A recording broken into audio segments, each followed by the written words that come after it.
I'm here today because my leadership on the disclosure issue is part of my continued service to the nation. I took an oath as an Air Force officer swearing allegiance to the principles and the framework of the U.S. Constitution. I took that oath seriously then, and I take that oath seriously now. And if this is one of my final duties of public service, I want it to be this: helping Congress and the President restore lawful accountability over activities and spending that should never have been placed beyond constitutional oversights, and to be transparent with the American people. There are a myriad of issues across multiple cultural, religious, and institutional spectrums. The topics here that we're discussing today go beyond life in the universe. There are serious homeland security and airspace safety issues. There are relevant counterintelligence and technology protection issues that must be taken into consideration.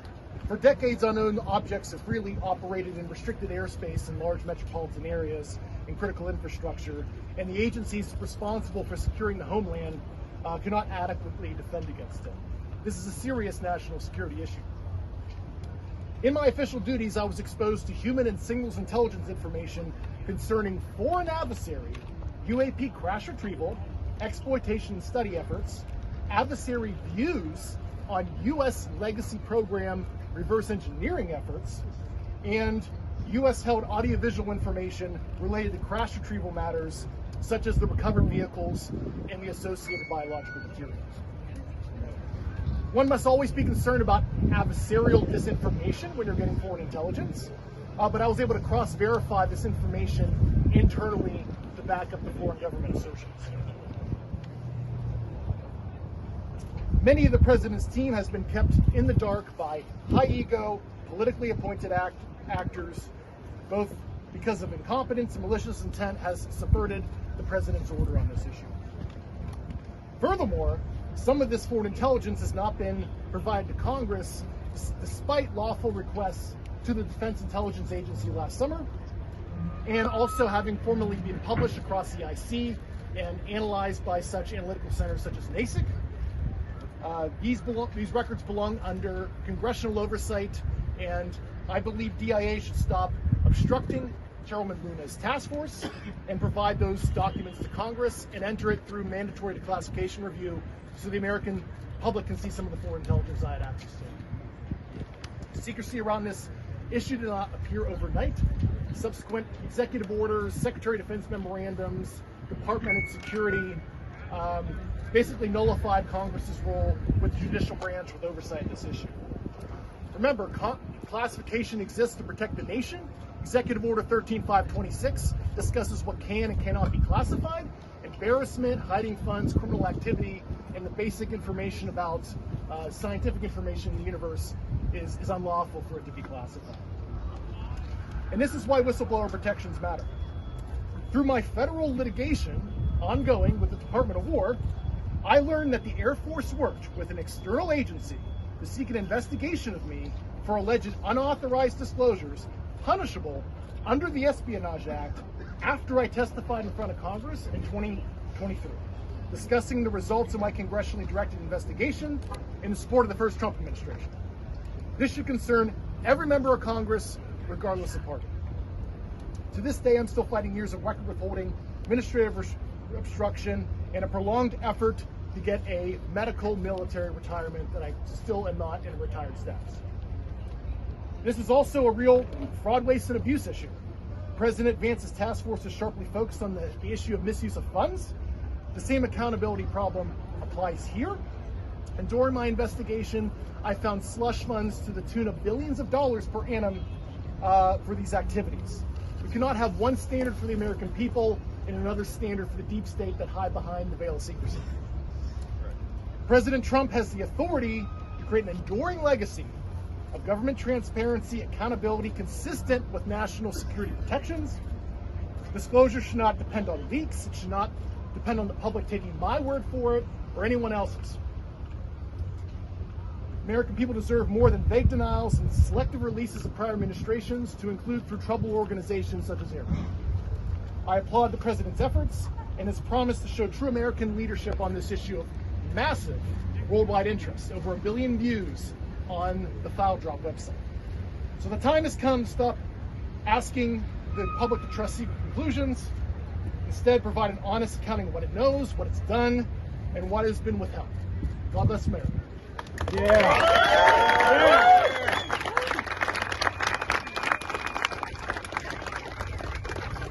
have about 4 minutes before they call votes to open it up for a quick round of questions. So if you guys can just, let's start with Real America's Voice. Great. I have a question for David Grusch. Can you confirm for us how many species? Recent reports have said that there are perhaps 4 different alien species, Greys, Nordics. How many species are you aware of? I certainly don't have the compendium. It's a continuum from corporeal, bipedal type life to, what I would consider like sentient plasmoid life. But there are several that the U.S. government is working. A question for you, Mr. Grusch. Okay. During the course of your investigation, it's been surfaced to the public that there's been a program by the name of Immaculate Constellation. During the course of your investigation, did you recognize that the infrastructure to support such a program for exfiltration of data from federal systems would exist? Yeah, I can't comment on the content of that program. I've discussed on my interview in Judicial Watch. Yes, sir. That was a National Security Council program. Understood. And the secrecy started in 1954 through an Eisenhower executive order that created that infrastructure. Thank you very much, sir. Mr. Grusch, Kristen Fisher with The Endless Void. When you look at where we are right now in this moment for the disclosure movement, what's at stake here? I think the sovereign contract between the citizenry and its government. I think the institutional rot that the lack of transparency on this issue is possibly going to cause an untenable socioeconomic condition if the government is not transparent, akin to certain other. I don't want to say the Epstein files. That's a dirty word, but we could have that kind of scandal if we're not transparent on this issue. And do you have any advice for people who are new to the UFO topic, UAP topic, who just really don't know where to begin? There's just so much misinformation out there. What is your advice to them? I would go watch James Fox's documentaries. I like the disclosures. Yeah. It's a good primer. So, and I also, there is a declassified 1971 Australian formally classified secret assessment that a couple of years ago was put in the Australian National Archives. I encourage people to read page 7 through 16, and that was the nuclear branch chief of the Australian government discussing the U.S. cover-up and the involvement of the CIA back in the 70s. And that's actually a little-known document that is publicly available.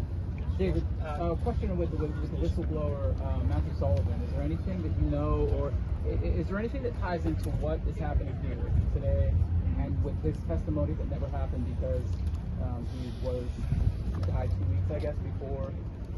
That's an ongoing. It's an ongoing federal It's investigation. still, yeah, they're leading up, but a lot of the stuff that started happening and picking up speed is just weird that it somewhat correlates to the disclosure efforts. what was he coming in to testify for? That would be a question for Rep.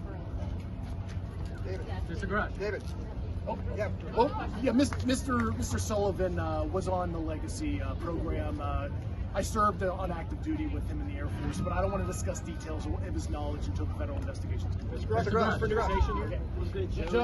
So, just for those that are maybe not so familiar, can you explain right now what the roadblocks are? What is preventing lawmakers, and if lawmakers want to take a stab at this, from visiting locations that have been critical to reverse engineering or other things, that the knowledge is there, but the ability to go and see them is not there?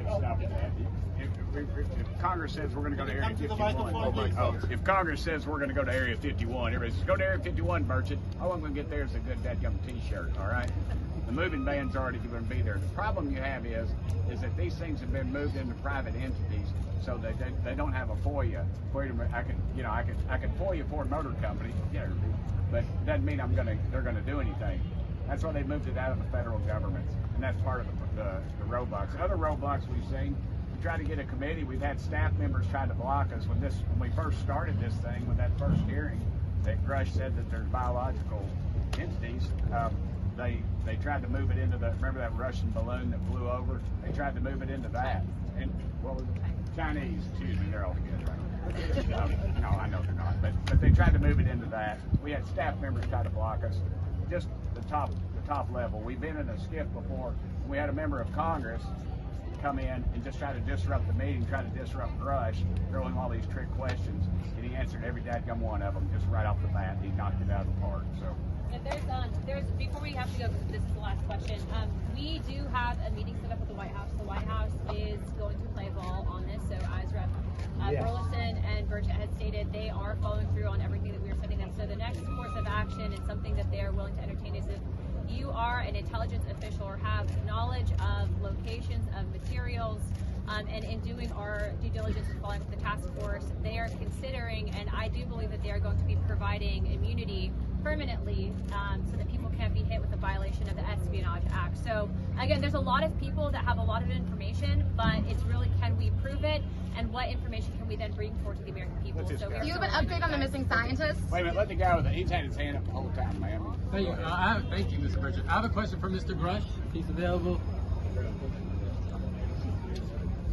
Hi, Mr. Grusch. Scott Murtha from Mysterious Planet. I have a question. Do you have a sense of how many cases the government might be aware of that involve non-human biologics? Quite a few, several dozen. So that's an ongoing list. So I can't give you an exact number because I don't even have full access to it. Do you have a general rough estimate between several dozen? Gotcha. All right, thank you, sir. Bottom line, we got to go vote. Bottom line, we wouldn't be here if it weren't for the bravery of these individuals who came forward, Mr. Grusch, and all of the whistleblowers. We wouldn't be here if it weren't for the political courage of my colleagues who took this issue from being a fringe issue to being something that everyone is talking about. It's no longer a fringe issue. And we wouldn't be here if it weren't for this president who has taken a decades-long request and finally brought us into the age of disclosure. And so, and I want to say thank you to the press as well, to James and to Leslie, and to everyone who has helped cover this topic. We're here to fight for the American people, fight for the truth, and again, our last call to action is we want to challenge every foreign country. Do what the United States is doing. See what we're doing here, and we want to see your country follow suit. And we want to see if any individuals have any information, do not be afraid to come to a member of Congress. We will protect you, and we will make sure that the truth is out. Thank you. Anything you can give us, Congressman, on No update on the missing scientists? Nothing? Rep. Burchett, nothing on the missing scientists? General McCaslin? Shady, y'all in the media, you'll figure it out. Of course there's something going on. You had 14 rabbis, 14 preachers, 14 used car salesmen disappeared. You'd be asking questions. There's something going on. What? Thomas King Jr. Nothing to do with UFOs. I think he's just ill.